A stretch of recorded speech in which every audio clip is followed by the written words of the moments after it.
Που ήταν στο ρεπορτάζ. Και ελάτε να δούμε τι γίνεται τώρα με τις καλοκαιρινές διαθέσεις και τα καλοκαιρινά θέματα. Καλοκαιρινοί έρωτες, κύριε Λυράκο. Καλώς μας ήρθατε. Καλώς σας βρήκα. Είναι ειδικά για τους μικρότερους σε ηλικία. Και για τους μεγαλύτερους. Και για τους μεγαλύτερους, γιατί όχι, θέμα αυτό. Βεβαίως, γιατί το καλοκαίρι στην Ελλάδα έχει ένα πράγμα, καταρχάς τον ήλιο.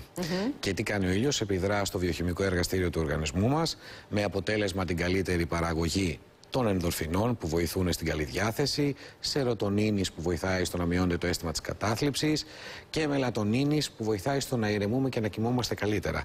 Άρα όλοι οι νευροδιαβιβαστές μας βρίσκονται σε πολύ καλύτερη λειτουργία.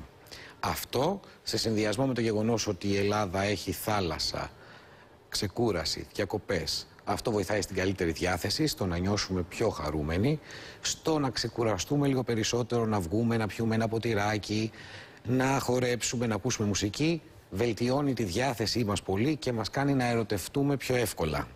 Βέβαια, πρέπει να σκεφτούμε και τις συνέπειες. Τι εστί καλοκαιρινός έρωτας?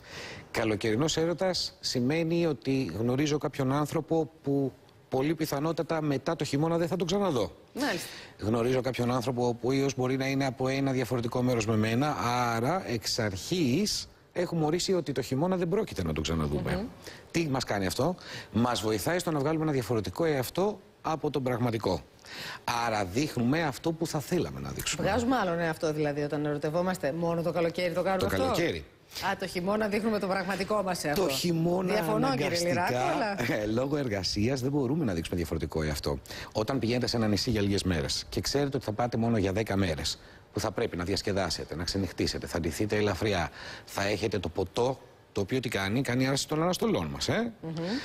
Βγάζουμε ένα τελείως διαφορετικό εαυτό. Γιατί γνωρίζουμε εξ αρχής ότι το άτομο με το οποίο θα ερωτευτούμε ή θα δημιουργήσουμε μια σχέση δεν πρόκειται να το ξαναδούμε. Άρα λοιπόν πρέπει να το έχουμε στο μυαλό μας αυτό. Ακριβώς. Για κάποιους αυτό δεν είναι και μειονέκτημα. Όχι, φυσικά και δεν είναι και το απόλυτο. Μπορούμε να περάσουμε καλά, αλλά το μόνο σίγουρο είναι ότι γυρνώντας πίσω από τις διακοπές, αυτό ως επιτοπλίστως αποτελεί μια ευχάριστη ανάμνηση, κάτι το οποίο έχουμε να τρεφόμαστε ρομαντικά κατά τη διάρκεια του χειμώνα. Μάλιστα. Γιατί με το που γυρίσουμε στην Αθήνα, αναγκαστικά επιστρέφουμε σε εργασία, σε άγχος, σε στρες. Όλα αυτά κατά τη διάρκεια των διακοπών, όταν πηγαίνουμε σε ένα νησί, όταν πηγαίνουμε σε κάποιο μέρος, δεν τα έχουμε. Έτσι απελευθερώνουμε τον εαυτό μας, απελευθερώνουμε τις ορμές μας, τη ρομαντική μας διάθεση και μπορούμε να ερωτευτούμε. Σε λίγες περιπτώσεις, εάν αυτή η σχέση δοκιμαστεί και τα άτομα βρίσκονται κοντά και κατά τη διάρκεια του χειμώνα, μπορεί να ευδοκιμήσει. Γιατί στον έρωτα δεν είναι τίποτα και απόλυτο. Λίγες οι περιπτώσεις αυτές. Οι περισσότερες όμως είναι λίγες οι περιπτώσεις. Γιατί ακριβώς όταν ερωτευόμαστε το καλοκαίρι, ξέρουμε και βάζουμε και οι δύο πλευρές τα όρια αυτής της σχέσης. Το πόσο θα κρατήσει και τι θέλουμε από αυτή τη σχέση. Άρα γνωρίζουμε εξ αρχής ότι θα τελειώσει. Βέβαια δεν είναι μόνο οι ελεύθεροι που θα πάνε διακοπές και πρέπει να ερωτευτούν, είναι και εμείς οι παντρεμένοι.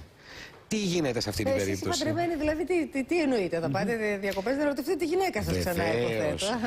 Το καλοκαίρι ακριβώς λόγω του ότι θα πάμε διακοπές. Όχι, γιατί θα ακούει και η γυναίκα μου. Έτσι. Και ακούει και η γυναίκα μου. Τη δική σας την εκπαιδεύετε. Τις άλλες γυναίκες που ακούνε. Λοιπόν, τα ζευγάρια λοιπόν το καλοκαίρι έχουν μια πολύ μεγάλη ευκαιρία ακριβώς πρώτον να χαλαρώσουν, να βγάλουν έξω από το μυαλό τους την εργασία, τη δουλειά, να κάνουν πράγματα μαζί, να πάνε ένα ρομαντικό ταξίδι μόνοι τους και ακόμα και αν δεν έχουν την οικονομική ικανότητα να πάνε ένα ταξίδι, να κάνουν ρομαντικές εξορμήσεις σε παραλίες, σε κάποια κλαμπάκια και να χαλαρώσουν.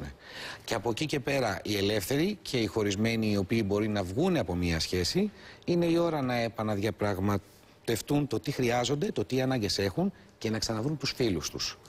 Πάντα δεν τους χάνουμε τους φίλους όταν κάνουμε σχέση. Συνήθως τους παραμελούμε. Άρα είναι ευκαιρία να τους ξαναβρούμε. Είναι βασικό να γνωρίζουμε βέβαια ότι πρέπει να κάνουμε πράγματα τα οποία θεωρούμε εμείς σωστά για τον εαυτό μας και όχι πράγματα που μας βάζουν οι άλλοι. Προσέχουμε πάρα πολύ, προστατεύουμε τον εαυτό μας για να μην έχουμε ότι έγινε στη Ζάκυνθο. Προσέχουμε και προφυλασσόμαστε. Γιατί ακριβώς δεν τους ξέρουμε ποιοι είναι οι άλλοι. Να είστε καλά, κύριε Λυράκο, σας ευχαριστώ πάρα πολύ. Εγώ σας ευχαριστώ. Πάμε καλοκαιρινές διακοπές. Πώς πάμε? Δεν πάμε έτσι.